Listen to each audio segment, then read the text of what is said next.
what I hear you saying is that it's not just physicians, it's not just psychiatrists, not even just professionals or therapists. So what would you say to that person that says, I don't have those credentials? What can I do? How can I be of any help? We can train you. We can train you to do it. We discovered this in Kosovo, actually, in 1998, 99, 2000, as we were training people there. We trained, as I think I mentioned, 600 people in Kosovo. One of the areas we worked is called Suareka. It's in the south of Kosovo. More than 80% of the homes were destroyed, and 20% of the high school kids lost one or both parents.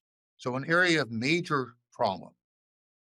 When we were doing a training in Kosovo, a group of teachers and the principal of that high school came to our training, and they wanted to bring it back to the high school. We said, okay, great. In Kosovo, there were not many psychiatrists. There was one psychologist, no, two psychologists, and zero clinical social workers. So the whole psychotherapeutic enterprise was just about not there. The psychiatry was basically biological psychiatry. So these people came to the training. They went back to Suareka, and we began, they were doing what looked like a really great job with the kids in the high school.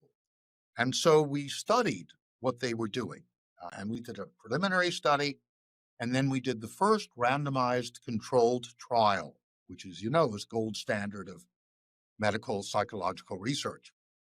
We did the first RCT, randomized controlled trial, of any intervention with war traumatized kids. Nobody had ever done this with psychotherapy or drugs or anything. And 12 weeks of groups where these high school kids, all of whom qualified for the diagnosis of PTSD, 12 groups over one group a week for 12 weeks, and 82% of the kids no longer qualified for PTSD diagnosis.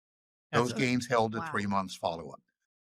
It was a landmark study. But what was just as remarkable is the people leading that study were not people like us.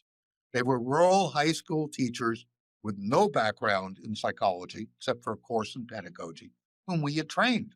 But they were smart, they cared about the kids, they were willing to learn on themselves, and they were willing to get supervision.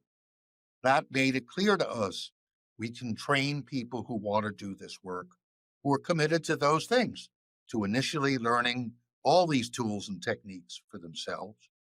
You can't help other people help themselves unless you're also working on yourself. Otherwise, it's just theory.